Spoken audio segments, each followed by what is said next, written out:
P.J. O'Rourke is one of the world's leading centre-right figures and humorists in the world.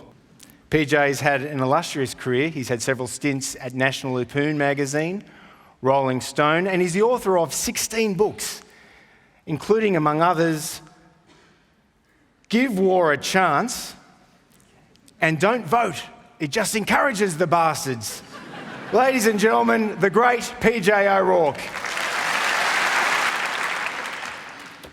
While I can't tell you anything terribly intelligent, I can talk to you about politics. Of course, the politics that I really like to talk to you about are the classical libertarian political philosophy that I adhere to and try to promote, and that the Center for Independent Studies is a great beacon of here.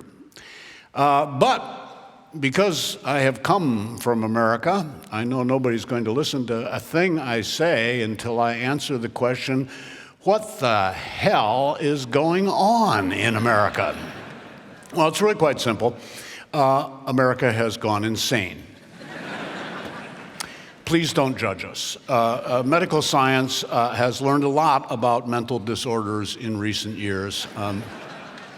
The causes of both severe depression, that would be Hilary Clinton, and delusional mania, Donald Trump, turn out to have physiological bases. Mental illness is indeed an illness. Don't think of America as wrong. Think of America as sick. America needs medical treatment. America needs a large dose of medicine. A large dose of medicine administered in an old-fashioned way. And with Donald Trump, we have exactly the place to stick the enema tube. You are perhaps surprised that America wound up with two such rotten presidential candidates. But please don't forget that America started out with about 100 rotten presidential candidates. Who were these jacklegs, these highbinders, these wire pullers, mountebanks, swellheads, bunkum spigots, boodle artists, four-flushers, and animated spittoons offering themselves as worthy of America's highest office? I mean, did they take us American voters for fools? Well, yes, of course they did, and quite rightly. But were they deranged? Were they receiving radio broadcasts on their teeth fillings telling them that they should be president? Yes, apparently so. And you see, America's voters rather heroically, I think, managed to narrow the number of maniacs down to two. Better a pair of bad dogs than a pack of dingoes. Hilary Clinton carries more baggage than the Boeing she used as Secretary of State, visiting every country that later blew up in her face in her quest to fulfill the mission of the U.S. Secretary of State, which is to accumulate frequent flyer miles. She had Julian Assange set up her State Department email server. She put the Dalai Lama on security duty at the U.S. consulate in Benghazi. The geopolitical conflicts of interest at the Clinton Foundation are so large that they have to be weighed on Chris Christie's bathroom scale, And at any moment, her ferret of a husband might slip his leash and get up to old tricks, running up the pant legs of young interns and who knows what, On the upside, Hillary is familiar with the White House, knows where the extra toilet paper is stored and where the spare key to the nuke missile launch briefcase is hidden, it's on the Truman balcony, second pillar from the left. And then there is Donald Trump. Bloody hell. Now, Trump's chief domestic policy, his chief domestic policy goal will to be on TV. That's what he wants, his chief domestic policy goal. As president, now Trump will be able to be on TV all the time, 24/7. And this might not be so bad, because just spraying his hair during commercial breaks should keep Trump too busy to push any other bird brain domestic policy programs. And Trump can yell, "You're fired," all he wants. It will make for a healthy turnover in Trump cabinet appointees, such as Ivanka Trump and Dennis Rodman and Larry King and professional wrestling impresario Vince McMahon. Then imagine Trump's foreign policy. Now, here's a fellow who, he's under the illusion that he's about 10 times richer than he actually is.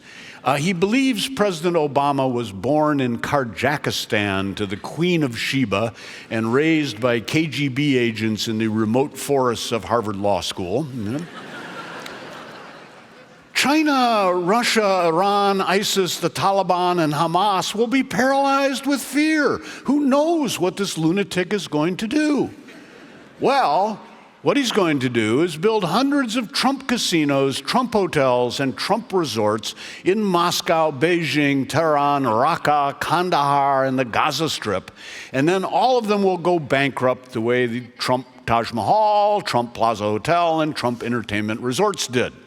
Trump will leave Russia trying to palm off eastern Ukraine on angry bondholders and China auctioning distressed property in the Spratly Islands. And a lot of Americans are going, hell, this might just work.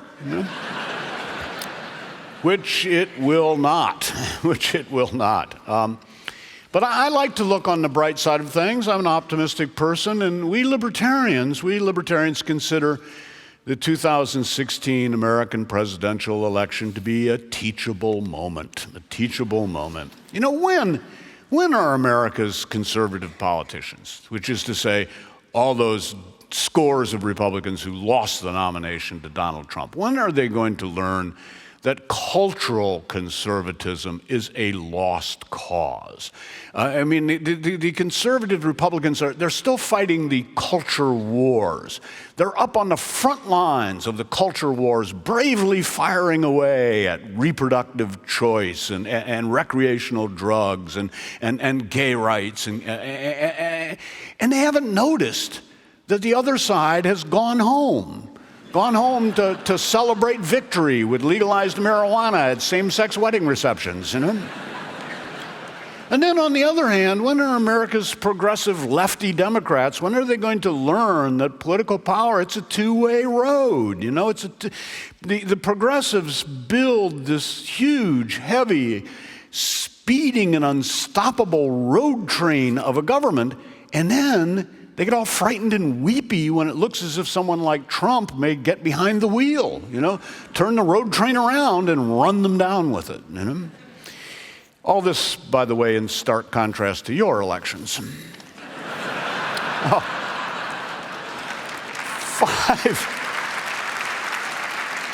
Five prime ministers in 6 years. You sure know how to throw the bastards out, don't you? And then you let them right back in again. Mystery to me. But anyway, bringing this back to classical liberalism, bringing this back to libertarianism, the thing about the classical liberal point of view is that it's not a political philosophy. Libertarianism is an anti-political philosophy. Libertarians don't want to fix politics. Well, I take that back. We do want to fix politics, the way you would fix a cat, the way you would spay a dog, the way you would castrate a dangerous bull. We mean to tame these political sons of bitches. We're going to teach them not to beg at the table, teach them not to bark at the moon, teach them to quit licking each other's, you know what I mean. We're going to teach politicians to heal. We're going to teach politicians to come when they're called. More important, we're going to teach them the meaning of down boy. And watch them scurry away with their tails between their legs when we say get. We're going to teach politicians domestic policy. Stay off the furniture. No politics on my bed, okay? We're going to teach them foreign policy. Stop making messes on other people's lawns, We're going to teach them to roll over and play dead because we're going to teach them term limits. When we toss our political power to a politician, that politician is going to bring our political power right back and drop it at our feet. Good boy, now get back in the kennel. Or such is the fervent hope of every libertarian. faint hope, perhaps. You know, the foundation of classical liberalism is freedom. But freedom turns out to be complex. 32 definitions of free in the Oxford English Dictionary. Now, I love freedom, but I love to drink, too. And there are 32 kinds of drunk, and not all of them are fabulous, you know. Been there. See, plenty of people are theoretically in favor of freedom. We're all but overrun with theoretical allies in freedom's cause. We've got collaborators in the fight for freedom that we don't even want. I mean, the proletarians have nothing to lose but their chains. That's the second to the last sentence in the Communist Manifesto. And you know, tens of millions of people were executed and sent to the Gulag by that definition of freedom. And also we should keep in mind the etymology of the word freedom. The original meaning of the Old English word frio was not in bondage. The most meaningful thing about freedom is that mankind has a sickening history of slavery. So freedom's a complex concept, and the purpose of politics, so far as I can see, is to make that concept of freedom more complex. Now, our politicians pay homage to freedom, but they don't really like it. What politicians like is rights. They like rights. Now, rights and freedom are not the same thing. There is a big difference between my asking someone if she is free to have a dance and my telling her I have a right to it. You know? Or the Australian right to vote. Turns out that right is compulsory. People don't vote, you fine them. Now, I know I'm coming from a country that's barking mad, so I probably shouldn't say anything to you, but compulsory voting. Are you nuts? Are you absolutely nuts? I mean, if a voter doesn't know anything about politics, anything about the candidates, anything about the issues, pay them to stay home. You know? Now, in political science, there's a distinction between negative rights and positive rights. And like most things in the study of political science, this is confusing because negative rights are positively good, and positive rights have lots of negative consequences. So right away we're confused. Negative rights are your rights to be free from things like arbitrary arrest, search and seizure without a warrant, forced deportation to Australia, for that matter, you know. And then once you got here, freedom from being frog-marched into the voting booth and fined if you don't mark your ballot. Negative rights are your rights to be from things. Positive rights are your rights to get things for free. Free education, for example. Now, I can't speak for Australia. You seem quite well educated, but in the U.S. we have primary and secondary education that is free and worth it. A better name for negative rights and positive rights, better names would be get out of here rights and gimme rights. Now, my usual example of get out of here rights is the U.S. Constitution, the Bill of Rights that's in the U.S. Constitution, but then I wikied it and you don't have one. Yeah, you've got a few specific rights that are guaranteed by the Australian Constitution: religious liberty, trial by jury, that's somewhat problematic, gimme, get out of here, right to vote, and your property can't be snatched away. Well, it can be snatched away, but the legislative rigmarole, a certain amount of that is involved. Otherwise, you depend for your rights on parliamentary legislation and on common law going back to the Magna Carta. Magna Carta, which I believe gives barons the right to pull the king's crown down around his ears, tweak his nose, and give the elastic in his codpiece a snap, or something. It's very kind of hard going reading the Magna Carta. It's not spelled well. Obviously, they didn't have free education at the time. Now, whether you Australians should go out and get a Bill of Rights like Americans have is something I believe has been brought up, and it's an interesting question. We have our First Amendment in the United States, our right to unlimited free speech and liberty of worship, no matter what insane thing we're worshiping. And this is not without its downsides. We can't get Donald Trump to shut up, you know. And we can't stop people on people on Wall Street. We cannot stop them from bowing down to Hilary Clinton when she's giving a paid speech to Goldman Sachs. So a little bit of worries there with our First Amendment. We've got our Second Amendment. That's our right to keep and bear arms. This is not in the U.S. Constitution, as many people around the world must think, to make mass murder an easy DIY project in the United States.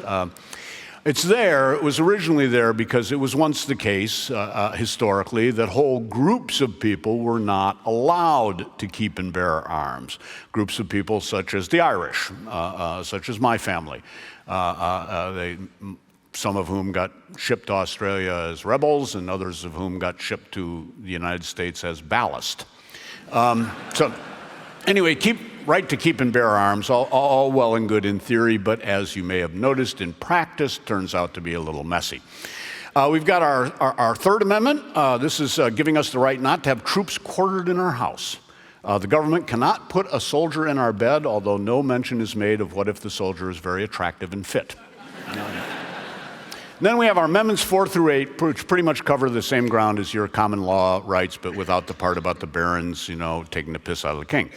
And then we've got really two excellent amendments, kind of joined together, 9 and 10, which basically say, did we miss anything? Did we miss anything? Is there some right you thought you had that didn't get mentioned in the preceding list of 8?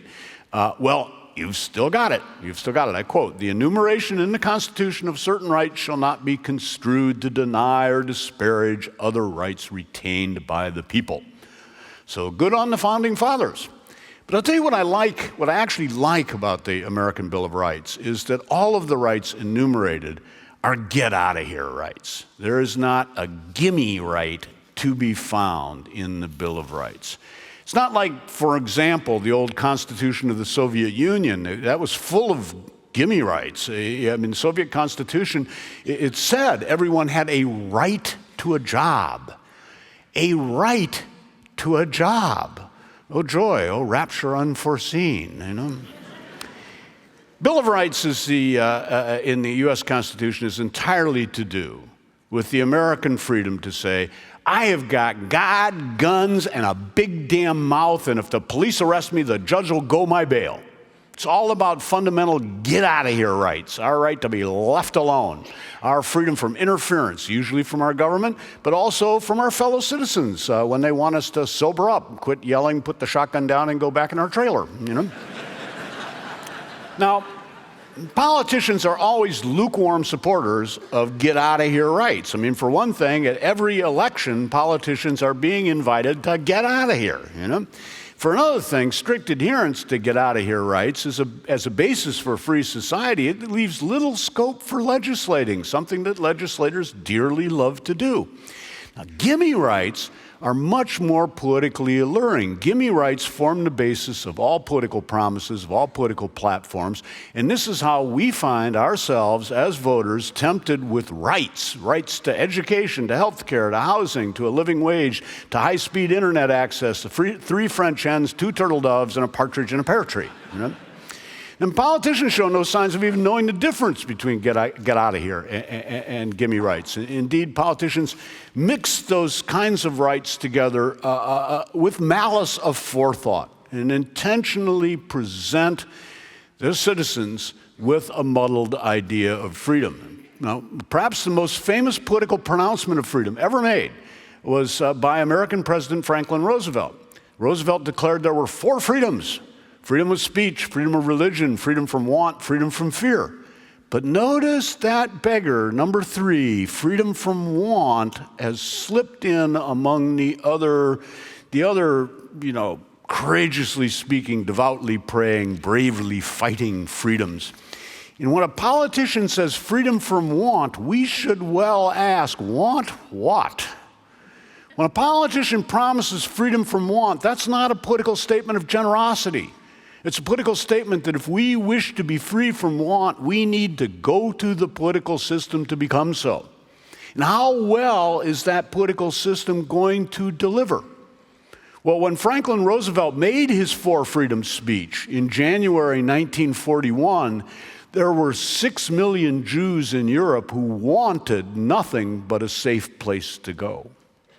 Politicians are careless about promising gimme rights and cynical about delivering them. And gimme rights, in turn, are absurdly expandable. The government gives me the right to get married. This indicates that I have a right to a good marriage. Otherwise, why bother giving me that right? And my marriage is made a lot better by my children's right to daycare, so that the brats aren't in my face all day, being deprived of the right to a nurturing developmental environment. Because every child has the right to a happy childhood, so I have the right to happy children. Richer children are happier. Give me some of Angelina Jolie's. Wrong rights kill freedom. Wrong rights suckle the predators upon freedom, politicians. Wrong rights are the source of political power. Now, the expense of gimme rights makes politicians fat and happy. They get to do the spending. And even get out of here rights aren't free. They entail a military, a constabulary, a judiciary, and a considerable expenditure of patience by our neighbors in a trailer park. But gimme rights require no end of money, and money is the least of their cost. Every right means the transfer of goods and services from one group of citizens to another. Now, the first group of citizens, they lose these goods and services. But all citizens lose the power that must be given to a political authority to enforce that transfer. Now, so far, I have been speaking in the abstract, except about Donald Trump. He's all too concrete, especially from the neck up. But there is not just an abstract argument, but there is a practical side to classical liberalism.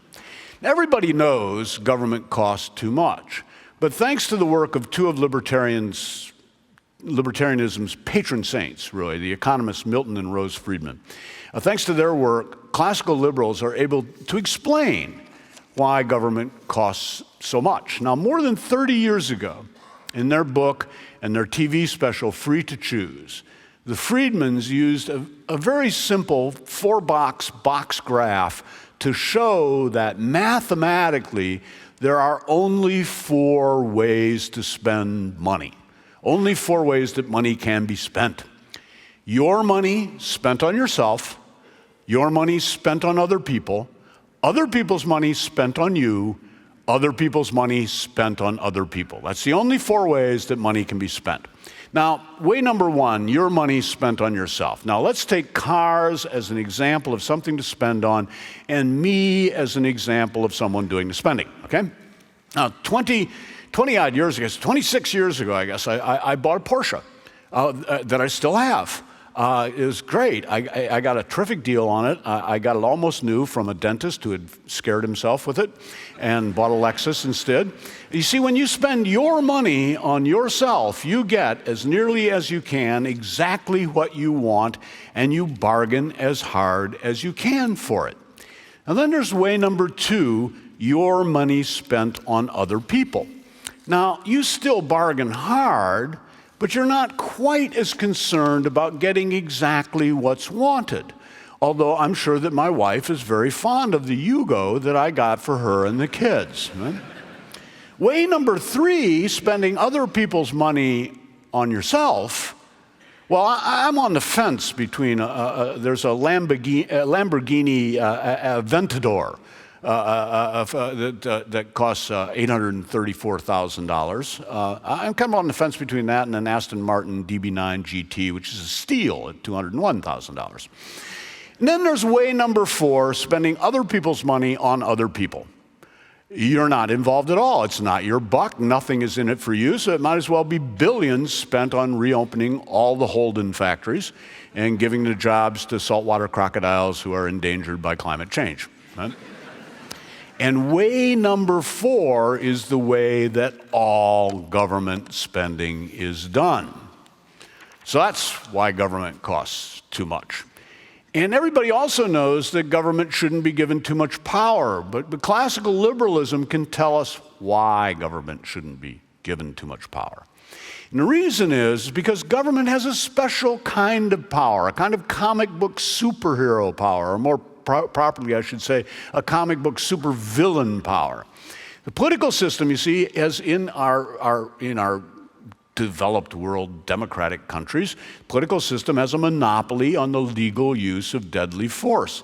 And that deadly force can be brought to bear upon you for the violation of even the most trivial government regulation. Now, you fall afoul of recycling rules, and you'll get a citation from the Department of Sanitation, and you don't pay the fine, and you'll be sent to jail. Escape from jail, and they'll shoot you. You could be executed for failing to separate the green plastic from the clear plastic in your recycling bin. And your country doesn't even have a death sentence. You don't even have that penalty. So you think about it, you could be executed. Do you think we should give more power to politicians who would do a thing like that? Government shouldn't be given more power because government is zero-sum. One of the core principles of libertarianism is that the world is not a zero-sum place. We can make more things. We can make more things. We can make more things. We can make more money. We can make more food. We can make more energy. We can make more babies. The way for me to get things is by me making them, not by having the government take them from you. But politics is zero-sum. There's a fixed amount of political power because there's a fixed amount of me. The political power you have over me, because you're holding me at gunpoint because I tried to escape from jail after failing to recycle my trash by separating the clear plastic from the green plastic, that's power that I lose to you. And people know that they're losing their power to the political system. They don't like it, but it's a big temptation to give more and more power to government because government is a huge tool, mighty in its operation, nearly irresistible in its movement, never mind that it doesn't know where it's going. But government is a huge tool, and it's tempting to use a tool like this when something needs fixing. People don't stop and ask themselves whether the tool suits the task. Now, there is something in the human psyche, particularly, I may say, in the male human psyche, that makes us love big tools. Possessed of a big tool, a man feels a compulsion to use it. And we don't need to get rude for examples. You give a man a high-power cordless electric drill, and you will get holes all over your house. You know, in the 1940s, shortly after that very big tool, the atomic bomb, had been employed on the Japanese, there was a proposal in the U.S. Congress, in all seriousness, to use atomic bombs to blast a new sea-level canal through the Isthmus of Panama. Men are dangerous when they have big tools. Power of any kind is dangerous, and government power is particularly so. Or to put the whole case differently, government is a Rottweiler ready to be unleashed on your problems, and you've stuffed raw meat down the front of your pants. Now, one method of being careful with government power is to think about our messy government the way we think about our messy personal lives. Okay, there are furious ex-spouses, bitter former lovers, various outstanding child support judgments. We don't want too much of that in one place, right? Which is why we're moving to Kalgoorlie. You see, America was lucky this way. America's founding fathers knew enough about messy personal lives, especially Thomas Jefferson, I would say. Especially Thomas Jefferson, yeah. Nothing fraught about that relationship with Sally Hemings. Anyway, as I was saying, America's founding fathers, they knew enough about messy personal lives to make sure that the U.S. Constitution contained decentralization of power and a system where each branch of government would check and balance, at least in theory, the other branches of government. Because if all the ex-spouses, the former lovers, and kids whose school fees we're supposed to be paying became friends and got the same lawyer, America's founding fathers would have rather moved to Kalgoorlie than let that happen. It is best for as much government power as possible to be distributed to the smallest possible units of government: the states, the cities, the towns, counties, whatever. The state that I live in the United States, New Hampshire, which is sort of like Hampshire in England, except it's in New England, so it's covered in ice and snow for 2/3 of the year, but otherwise very similar. Anyway, New Hampshire as among the lowest state tax rates and lowest per capita state spending of any state in America. So I asked our former governor, John Sununu, whom I know a bit, I asked the governor, why was this? And Sununu said it was because of that reliance on local governments. The state relied on the local governments in the cities, the towns, and the counties. John Sununu is a mechanical engineer, and he explained this in terms of mechanical engineering. He explained it by telling me about something called a goal of mechanical engineering called a short control loop. I was an English major. I had no idea what he was talking about. But what I gather is that the hot and cold taps in your shower are a short control loop. Now, if instead of being located in the shower stall, those hot and cold taps were in the basement, that would be a long control loop. Now, it's not that short control loops always work. You may be out of hot water. But it is better to stand in the shower fiddling with a useless tap than to march naked and dripping through the house, amazing the children and shocking the cleaning lady, down 2 flights of stairs into the grungy basement and fiddle with useless tap down there. You know? So what happens is, by not adhering to this short control loop, if our neighbor, who's on the local sewer commission, votes to raise our sewer rates, if we do adhere to short control loop, we can go next door and yell at him, or stuff a potato up the tailpipe of his car, Stuffing a potato up the tailpipe of the limousine of the President of the United States, that's a federal crime, or will be if I try it. Now, despite the common sense of this short control loop argument, we're deaf to it. We're deaf to it. When something goes wrong, we don't consult the sewer commissioner next door, even if what's wrong is backed up sewage. We go straight to Washington. We go straight to Washington, bypassing even the House of Representatives and the Senate. We expect the President of the United States himself to take time off from trying to get his limo started and come over to our house with a plunger, So the expense of politics, the surrender of individual power to politics, and the gross inefficiency of politics, all bad. But nothing is as bad as the brain of a politician. Now you're saying, what brain? Now, it's worse than a joke, actually. Taken one by one, politicians are of dull normal intelligence. But when we put politicians together in government, what we get is committees. American House of Representatives and in the Senate, they come right out and call the committees. Now, we have all been on committees. We know what happens to intelligence and common sense when a person becomes a committee member. They get committee brain. You live in a neighborhood with a playground. The kids in the neighborhood would like to play tetherball, but the playground has no tetherball pole. So a committee is formed to raise funds for tetherball. Committee to raise funds for tetherball, CRFT. Now, CRFT is started by a group of pleasant, enthusiastic, public-spirited neighbors. In a minute, any of those neighbors become a member of CRFT, he or she will begin to express his or her pleasant, enthusiastic public spirit by turning into one of the following types. The stickler. We've all been on committees with a stickler. We have to draw up a charter and form a nonprofit corporation with a chairman, a president, vice president, secretary, treasurer, development officer, and human resources executive. And the tetherball pole has to be exactly 4 meters high in accordance with International Amateur Tetherball Association rules. Or the dog in the manger. We need to get permission from the county zoning board and the city council and the parks department and adjacent landowners who may complain about tetherball noise. That part of the playground's too damp for tetherball. It might be federally protected wetlands. We can't do any fundraising without advertising. We can't advertise without raising funds. And the kids would rather have a tennis court. The person who is stupid even by committee brain standards. So the rope has like a ball on the end of it.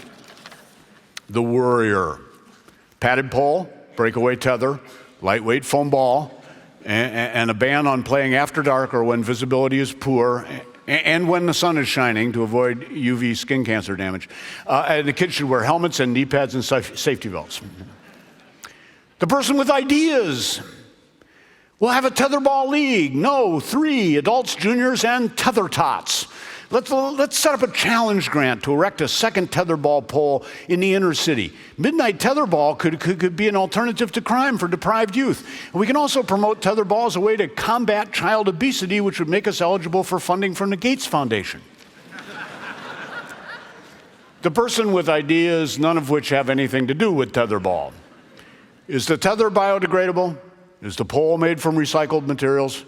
Many playground balls are manufactured in third world countries using exploitative child labor. Let's be sure to utilize organic fertilizer and indigenous plant species when seeding the tetherball area. The bossy person who says the same thing as everyone else on the committee, but louder. The person who won't shut up, who says the same thing as everyone else on the committee, but more often. The person who won't show up unless his or her vote is crucial, in which case he or she shows up and votes the wrong way. And you actually do all the work. You call 40 people, you ask them each to donate $20, half of them do, you raise the $400 needed, only to find out that you need $400,000. Because the U.S. House of Representatives Economic and Educational Opportunities Committee's Select Committee on Opportunities in Physical Education Subcommittee on Peoples with Disabilities Rights Compliance requires all tetherballs to be wheelchair accessible no matter how high the tetherballs fly in the air. You know, given the complete dominance of politics, by committee brain, the wonder is that anything gets done, and the horror is that it does. You know, what government accomplishes is what you would expect from a committee. A camel is a horse designed by a committee. That is a saying that is so wrong. That's so wrong. A camel is a seeing eye dog designed by a committee. Available free with government grants to people who can see perfectly well but who can't walk, you know? So, it is the mission of libertarianism to show people the danger and the folly of letting their lives be run by committee. And it is the mission of libertarianism to show the people the danger and folly of all the temptations and all the empty promises of a government that is so big and powerful that it thinks it can give everything to everyone and thinks it can do it for free. Politicians will work themselves into a lather to promote the benefits of that gigantic government. And using the logic that I hear from politicians, about that huge and enormous government, I look at that logic and I think I could use that logic to prove anything. I could prove anything with that logic. I can prove that shooting convenience store clerks stimulates the economy, right? Jobs are created in the high-paying domestic manufacturing sector at gun and ammunition factories. Additional emergency medical technicians, security guards, healthcare providers, and morticians are hired. The unemployment rate is lowered as job seekers fill new openings on convenience store night shifts. And money stolen from convenience store cash registers stimulates the economy where stimulus is most needed in low-income neighborhoods where the people who shoot convenience store clerks go to buy their crack. I mean, considering all the good that it does, I am simply flabbergasted that everyone in your government, all your parliamentary representatives, all your senators, the prime minister, and the queen aren't smoking crack and shooting convenience store clerks this very minute. Thank you. That's everything I know.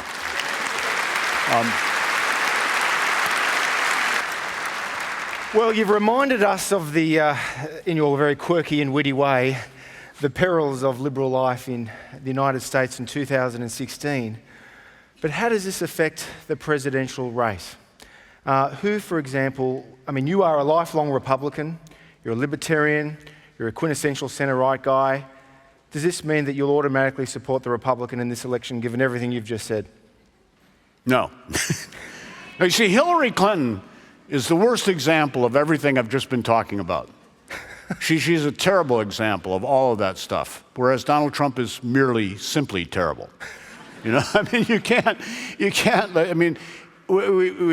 something we say to our kids very frequently around our house is don't let the perfect be the enemy of the good. In this case, I'm saying don't let the very bad be the enemy of the truly awful.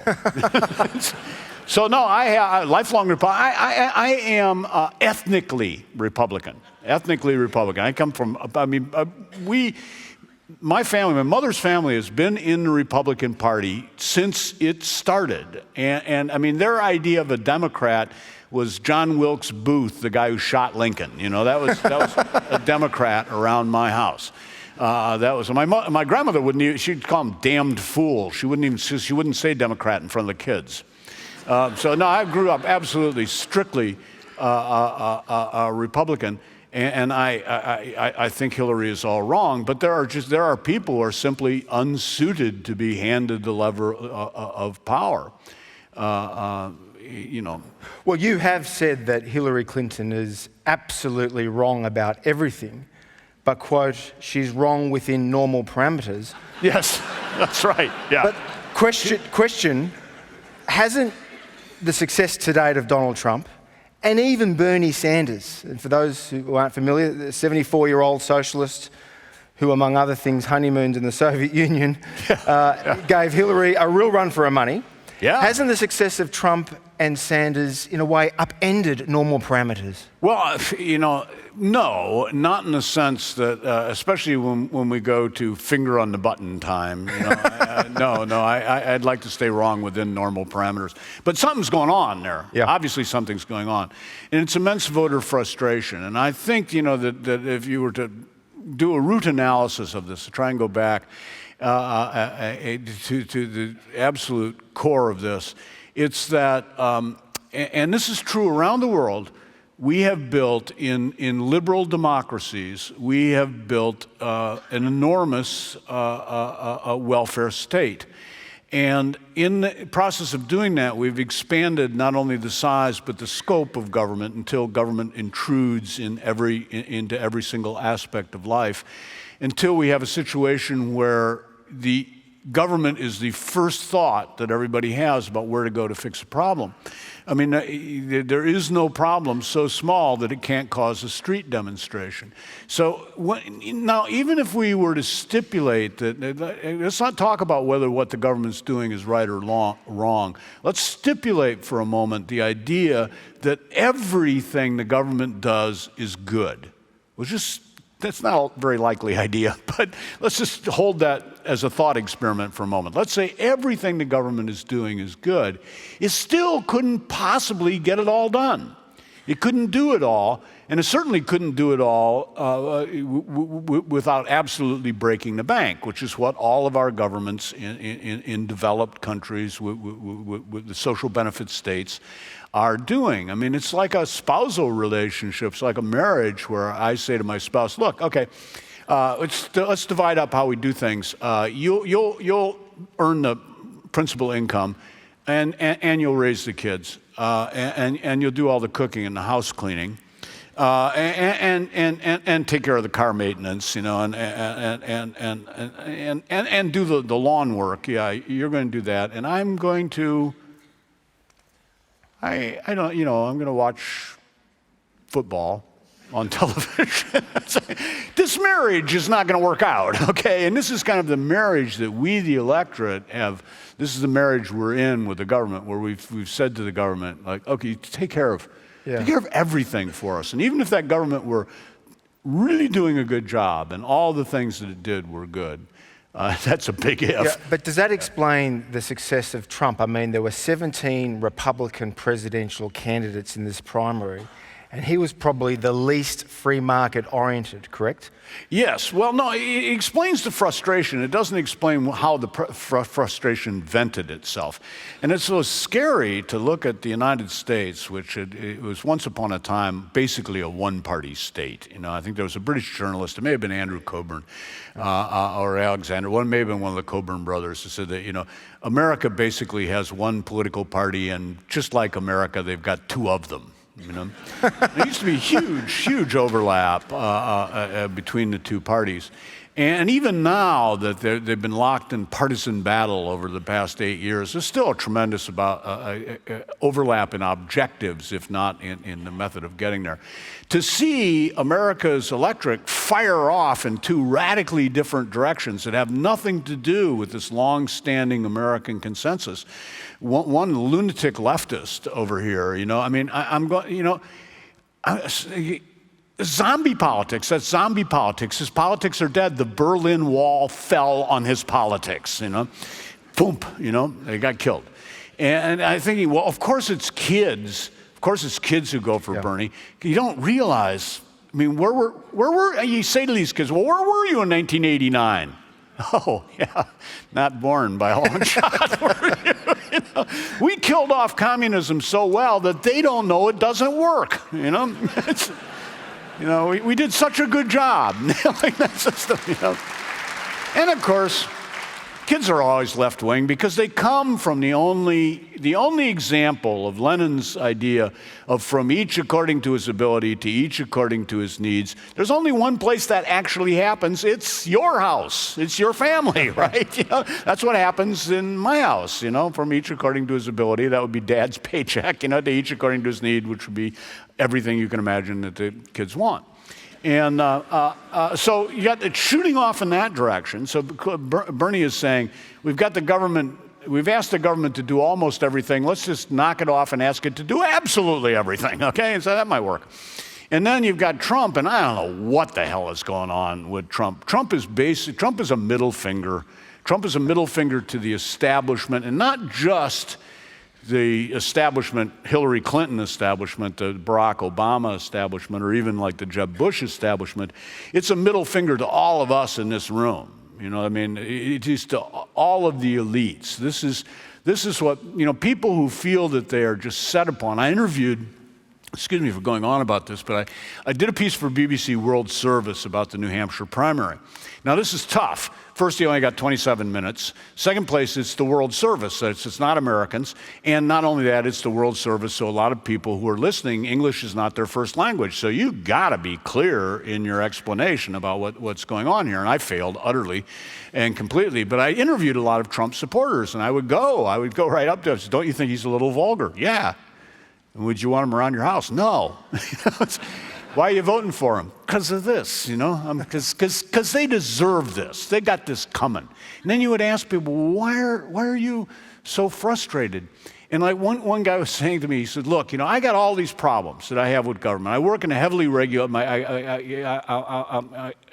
I'm got a timber business. I cut trees for a living. It is really heavily regulated. I got this kind of paperwork, I got that kind of paperwork, I got this kind of stuff for my employees, and that kind of, this to fill out, and the other thing, and this tax, and that permit, and this is, and all this stuff, and it's just really frustrating to me. And then I turn on the TV, and what are all the big shots talking about? Transgender bathrooms. We work in the woods. We don't have any bathrooms. There's this feeling that I got from the Trump supporters, who are not personally dislikable people, or not even personally angry people for the most part when I talked to them. It was just this frustration with a world that seems to have no interest in their ordinary day-to-day problems. Again, I got from another person, he said, Obamacare. He said, I got a little business. He said, and I can afford Obamacare for my employees, but I can't afford the paperwork. The people in Washington, they never think about this. Every time they come up with a new brilliant idea, this big stack of paperwork arrives on my desk. It's just me and my wife. I don't have a human services department. I don't have a legal department. It's just me and my wife running this business. This is time away from my business, Another guy was going on about like gas tanks. He had a gas station. He said, I can't get the permits to take the old tanks out. They're beginning to leak. They need to be replaced. I can't get the permits to remove them. I can't get the permits to put new tanks in. What am I supposed to do? Stand there and hold the gas in my cupped hand, And I'm wanting to say, I'm not quite saying it, but I'm sure thinking it. In electing a maniac, President of the United States fixes this how? But none, but the grievances I heard were genuine grievances. Yeah, but I mean, to be fair to Trump and indeed Sanders, it's been said they've been tapping into this widespread sense of economic anxiety. Now, you did mention the collapse of communism. December is the 25th anniversary of the collapse of the Soviet Union. Francis Fukuyama, no stranger to the Centre for Independent Studies, he declared the end of history, the universalisation of Western free market democracy. Spoke too soon. He spoke too soon. Yes. But he nevertheless has an article in the current issue of Foreign Affairs magazine, and he makes the point, and he's no Trump supporter or Sanders supporter, but Fukuyama makes the point that the meaning of this election is that at long last, American democracy is responding to 2 generations of wage stagnation and widening income inequality. How would you respond to that? Yeah, I think that is true, and I think there's even more to it than that. Yes, we know that this has been a slow recovery. I mean, not only has this been a slow recovery from the Great Recession, but even before the Great Recession happened, we were in this period of middle class, lower middle class, especially skilled blue-collar wage stagnation. And as a result of globalization is extremely disturbing. Globalization is a case of, is it a net good for our economies? Yes. But it's a case of a basic political principle is called concentrated benefits and diffuse costs. You don't mind a little penny tax here, even though you're not going to benefit from this thing. And you can put up with this penny tax, but there's somebody who really, really wants this tax because they're going to benefit from it in a big way. So globalization is the reverse. What it is a concentrated cost and diffuse benefits. People don't see the benefits that they get from globalization because the benefits come in pennies. It's pennies off this T-shirt. It's pennies off this particular, bowl of noodles, this, that, the other thing. It's a little bit here, a little bit there. If everybody were to total it up at the end of the year, or if it all were to suddenly change at the same time, people would be deeply shocked by how much higher prices would be. But the costs of globalization, the individual losing his job, that is a concentrated cost, and that person obviously can see that cost absolutely clearly, and so, of course, can kids going into the job market. So there's that going on. There's also, we're undergoing a massive economic and technological change, a change that probably exceeds, probably qualitatively exceeds the Industrial Revolution. It certainly is moving much faster than the Industrial Revolution moved. Industrial Revolution really took 100 years to take place and still hasn't reached parts of the world. The electronic revolution is happening really fast, and it's also, so it's causing all the disruptions that the Industrial Revolution did, but it's causing them quicker.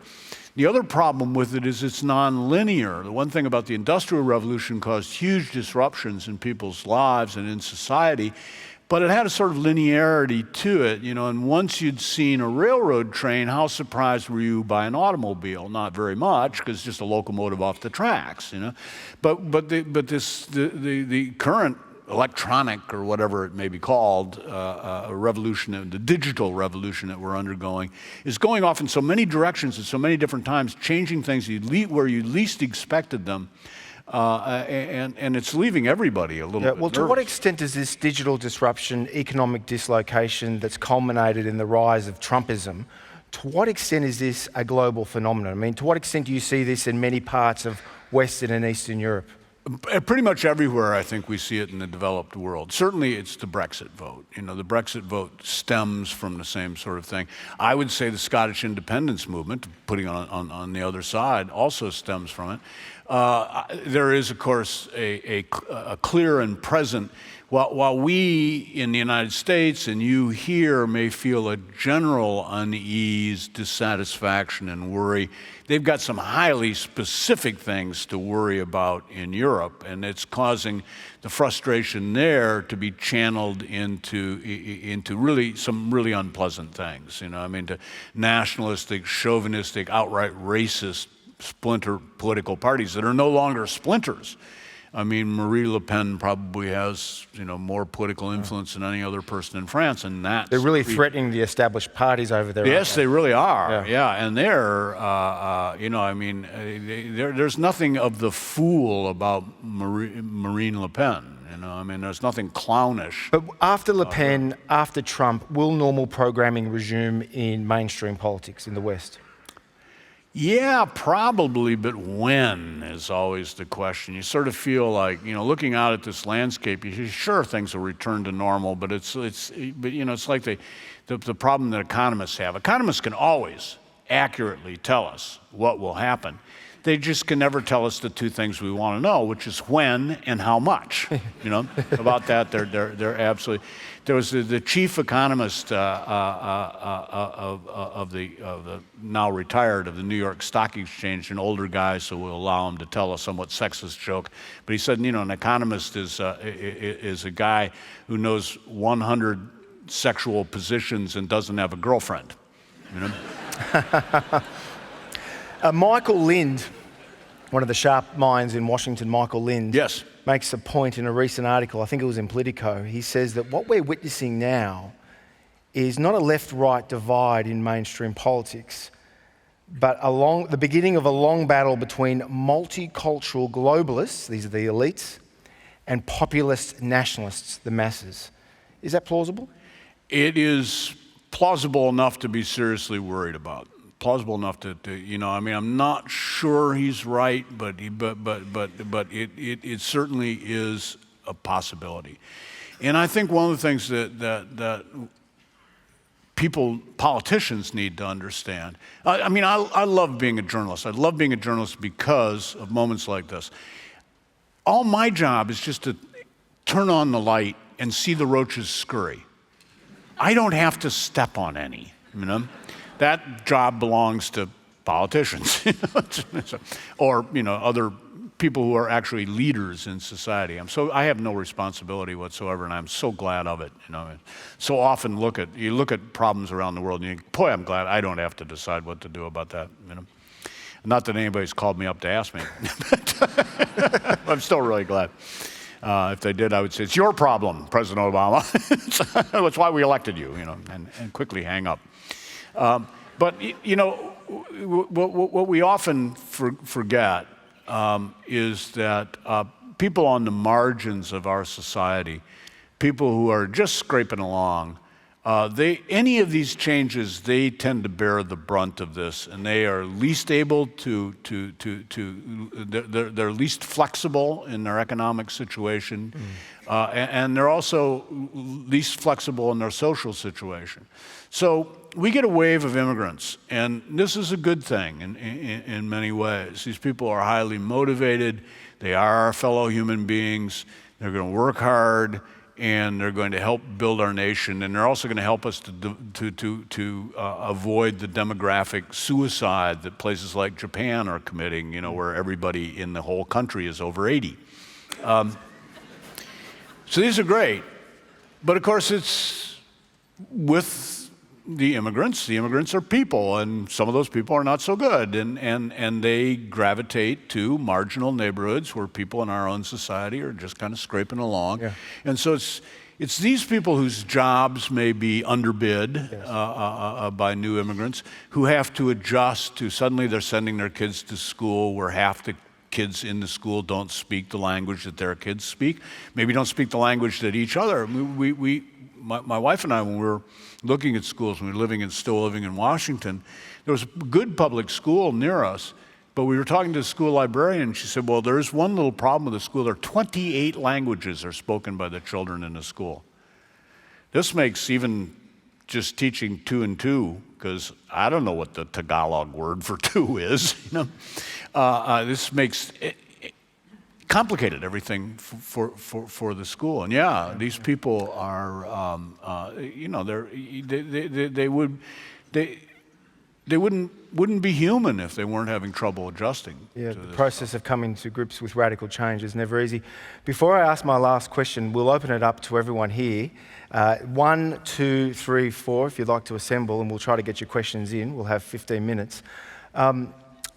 What about foreign policy? It hasn't been a big issue in this election campaign, but today, something like 50 prominent Republican foreign policy elites came out in a joint letter attacking Donald Trump for not having the temperament to be a commander-in-chief. Question, what credibility does the foreign policy elite in Washington have, given that for America's been at war now for 22 of the last 25 years. There's no end in sight. America's prestige and credibility, influence, its ability to persuade and overawe since the Iraq invasion in 2003 have dissipated considerably. NATO expansion has arguably pushed Russia closer to China, which is not in America's strategic interests. And there's that widespread perception that we were talking about on left and right, that the trade deals that the foreign policy elite have pushed have displaced the white working class. What credibility does the Washington foreign policy elite have here? Slightly, the trade and the war things are slightly separate. Let's go with the war one. Yes, it is tempting to say that you go through the New York phone book, if they had a phone book anymore, at random and pick somebody, Trump, and put them in charge of American foreign policy. But the thing of it is, having spent 20 years as a foreign correspondent, I gotta say, foreign policy is an area in which you never want to say the words "things can't get any worse." I would say foreign policy is the one thing that makes me most adamant about being willing to vote for Hillary, even though I don't care for her, and refusing to vote for Trump. And it truly does. You don't want. There are horrible surprises that could happen out there. Bad as the Iraq War and its aftermath was, things could be worse than that, and you just don't want. But the American people are very war weary. This is quite evident. Oh, we are tired of it. I mean, we could hardly not. Trump will run the campaign in the next 3 months that Hillary is a hawk. Who makes a bad situation by meddling in the Middle East. If you vote for me, we'll get out of these wars. That's what Trump's argument would be. And yet at the same time, sometimes, there is no way out but forward. As Winston Churchill had said he said, when you're going through hell, keep going. Okay, questions? But let's follow up a little bit on the trade thing, just for one thing. I feel the same way about Trump with trade. I just feel that the instability of the man, the impulsiveness of the man, the untrustworthiness of the man, and trade's an important consideration. Indeed, indeed. Number 4, yes, ma'am.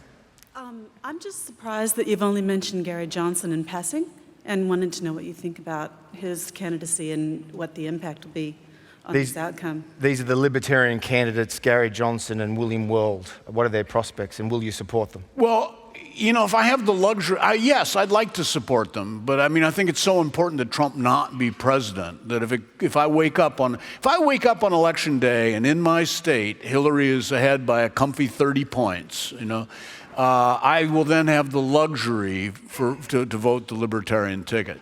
But I got to say, these guys have not been setting the Thames on fire, in terms of their campaigning.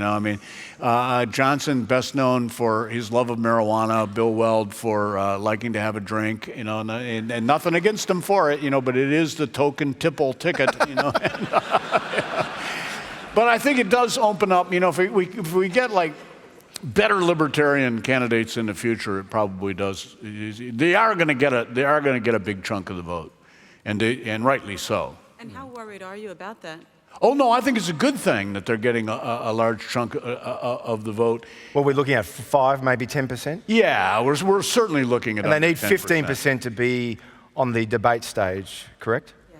Those rules change. Those rules are fluid. Okay, number 1. Wait, do you think that a vote for him would be a vote for Trump, essentially?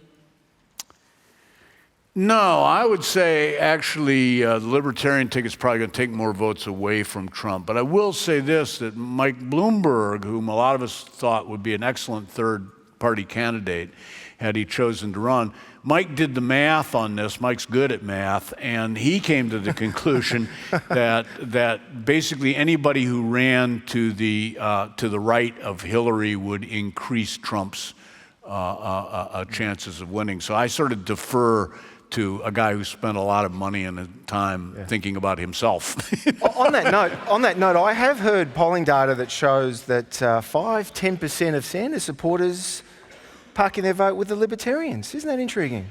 Yeah, well, we know the Sanders supporters are socially libertarian, and we also know that they don't understand anything about socialism because they've never seen it. Yes, sir.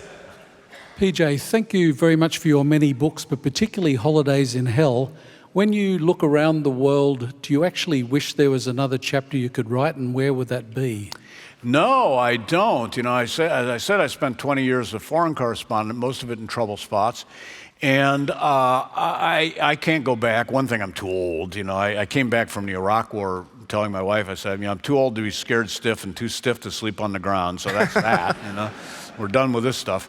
But the other thing is that back in the old days, in the 80s and 90s, when I did most of this stuff, the media outlets were limited, and it was a standing joke among war correspondents that our single biggest danger was having our ear talked off. You know, everybody had a story, everybody had grievances, everybody had a bitch to make, everybody had a story to tell, and they wanted to tell it to you. And I can, you know, and they would make their point over and over and over again. Oh, those Croats are just horrible. You wouldn't believe what SOBs the Serbs are. Oh my God, you know, the Bosnians, you know, and the Kosovo.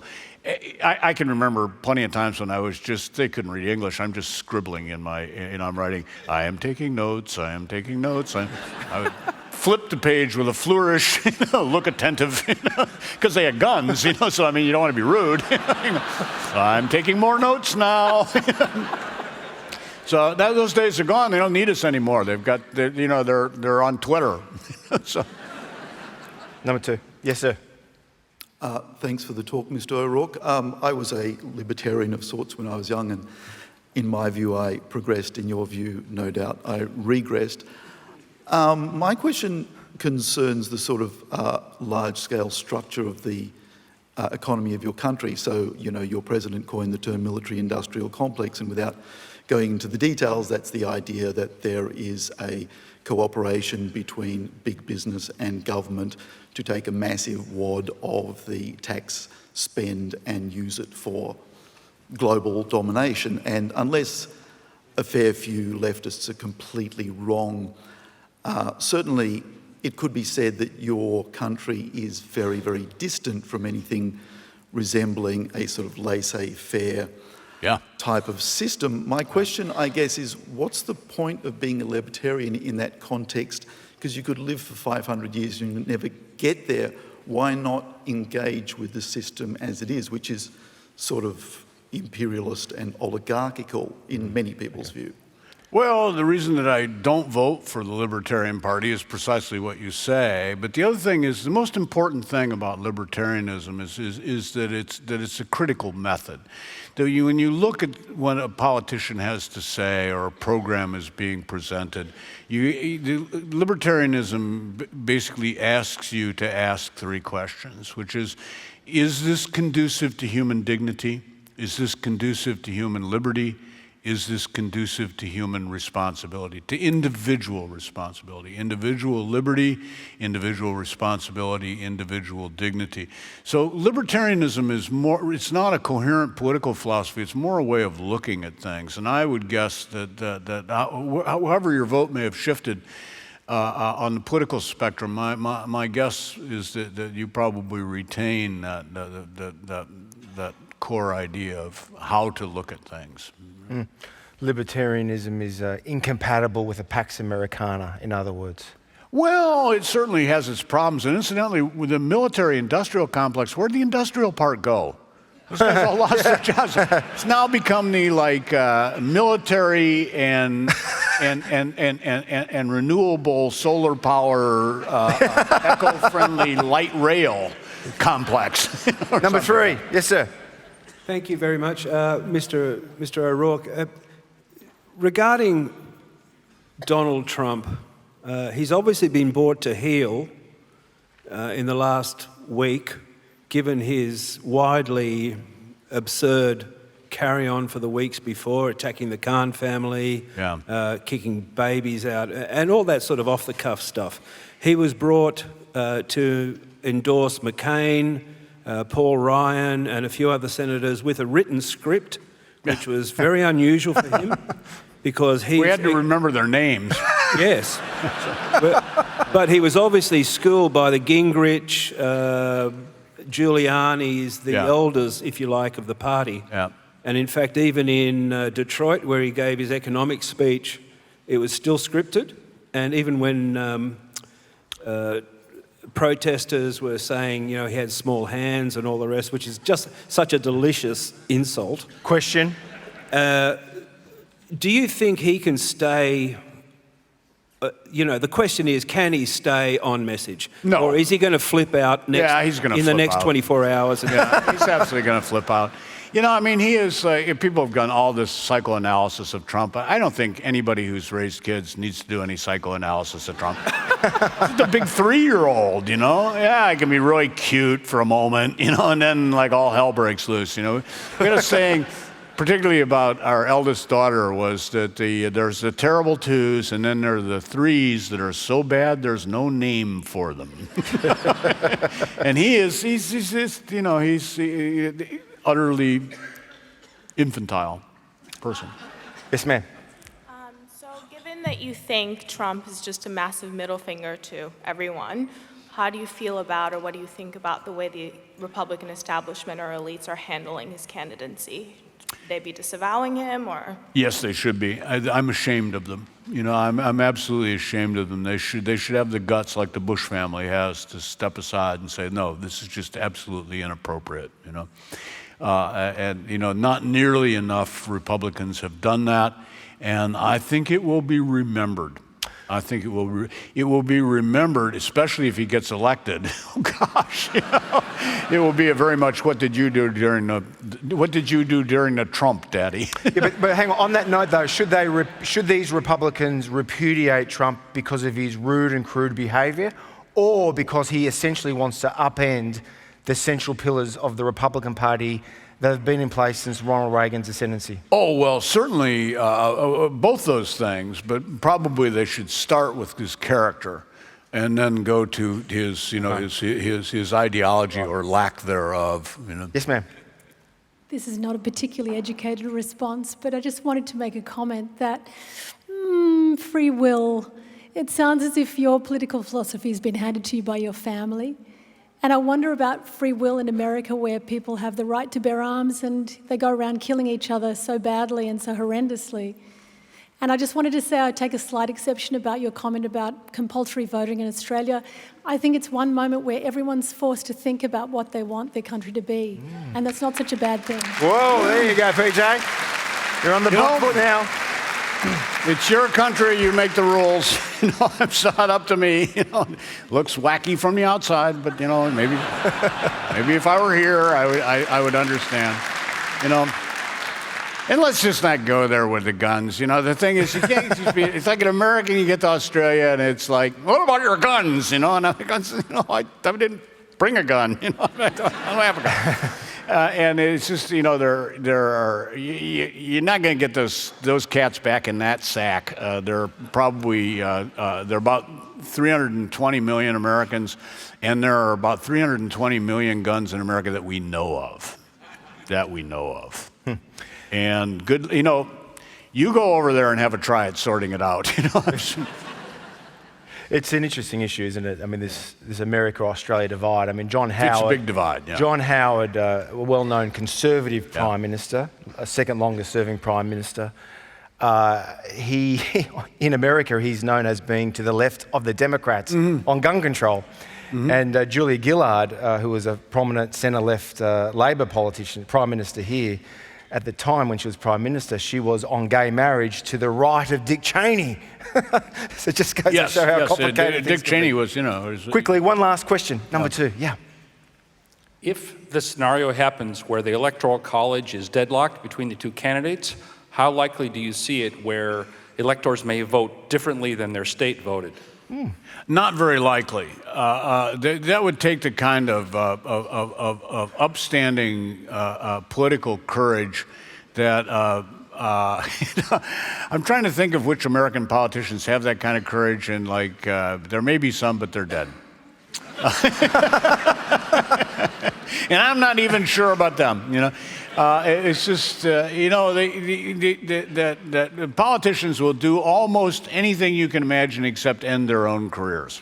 On the other hand, it seems like this is exactly the scenario the founding fathers envisioned, with a demagogue at the precipice Yes, of being absolutely. take power. Absolutely. It's what This they were is terrified of. one of the reasons that America has this incredibly complicated voting system is to prevent this kind of thing, supposed to prevent this kind of thing from happening. And the thing is that the founding fathers, you see, they had day jobs. You know? They were anxious to get home, you know, to the plantation and all sorts of things going on there for Thomas Jefferson. Some of them had better reasons to get home, you know, but at any rate, they didn't really foresee they didn't. This is the 18th century. This is a very, you know, early experiment with democracy, and they really didn't foresee modern politics, even as it arose in Britain. You know, I mean, you have to look at this through 18th century eyes, and so, you know.